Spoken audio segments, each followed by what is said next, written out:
Question number 1. Ashwatthama తండ్రి ఎవరు? ఏ ద్రోణాచార్యుడు, B భీష్ముడు, సి కృపాచార్యుడు, డి ఏది కాదు. Your time starts now.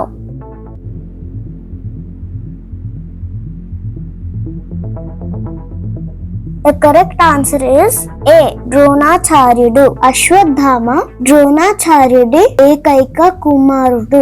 తండ్రి వద్దే శిక్షణ తీసుకున్న అశ్వత్థామ మహాభారతంలోని వీరుల్లో ఒకరు.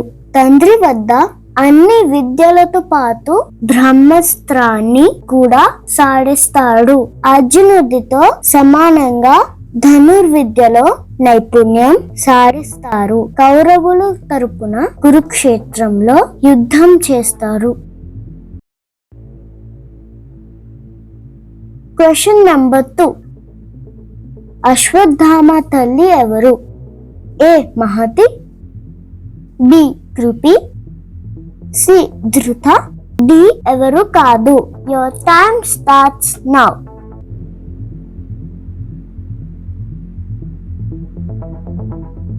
The correct answer is B. Kripi. Ashwatthama తల్లి పేరు కృపి. అశ్వత్థామ పుట్టగానే గుర్రముల అరవడంతో పాటు శివుని ఆశీస్సులతో నుదిటిపై మణితో జన్మిస్తారు. అందుకే ఆ పేరు పెడతారు. ఆ మణి కారణంగా అశ్వత్థామకు పరాజయం అనేది ఉండదు. ఆ మణి కారణంగా అతనిపై ఆయుధాలు పనిచేయవు. ఆకలి, దప్పిక, అలసట, వృద్ధాప్యం ఉండదు.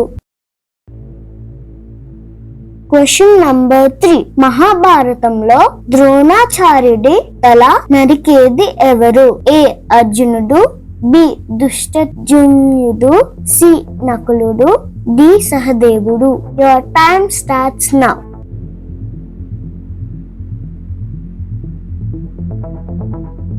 The correct answer is B.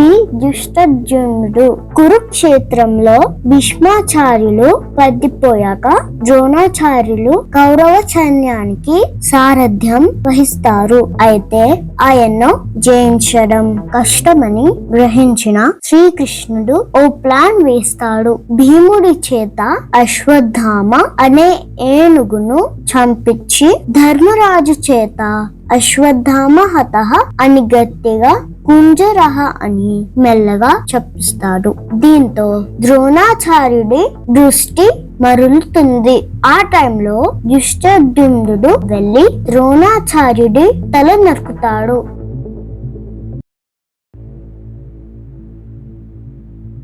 Question number 4. ఉప పాండవులను చంపింది ఎవరు? ఏ అశ్వత్థామ, బి ద్రోణాచార్యులు, సి దుశ్శాసనులు, డి కర్ణుడు. Your time starts now.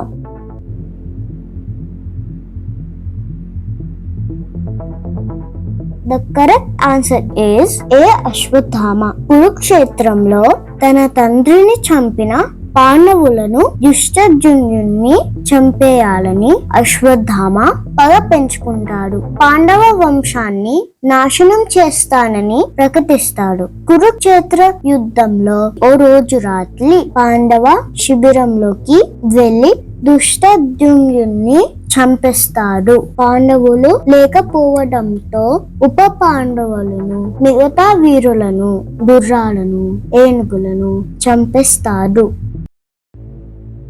Question number 5. అశ్వత్థామను చిరంజీవిగా ఉండేలా శాపం పెట్టింది ఎవరు?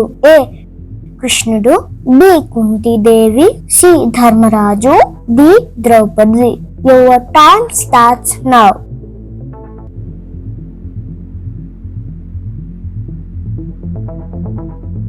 The correct answer is కృష్ణుడు తండ్రిని చంపిన వారిపై పగతో పాండవ శిబిరంలోకి వెళ్లిన అశ్వత్థామ పాండవులు అక్కడ లేకపోవటంతో అందర్నీ చంపిస్తాడు. గర్భిణిగా ఉన్న అభిమన్యుడి భార్య ఉత్తర పైన బ్రహ్మాస్త్రం ప్రయోగిస్తారు. దీంతో ఉత్తర కృష్ణుడిని ప్రార్థిస్తుంది. కృష్ణుడి సలహా మేరకు అర్జునుడు కూడా అశ్వత్థామపై బ్రహ్మాస్త్రం ప్రయోగిస్తారు. రెండు బ్రహ్మాస్త్రాలు ఢీకుంటే ప్రళయం వస్తుందని గ్రహించిన కృష్ణుడు ఆ అస్త్రాలను నిర్వీర్యం చేస్తాడు. అయితే ఉత్తర గర్భంలో ఉన్న శిశువును కూడా చంపపోయిన అశ్వత్థామపై కోపం వచ్చిన కృష్ణుడు అతడి నుదిటిపై ఉన్న మణిని తీసేసి అడవుల్లో ఒంటి నిండా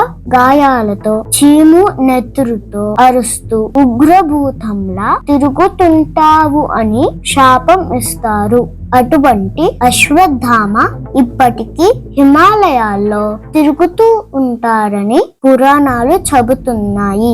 friends, please subscribe, like, comment and share. Thank you friends.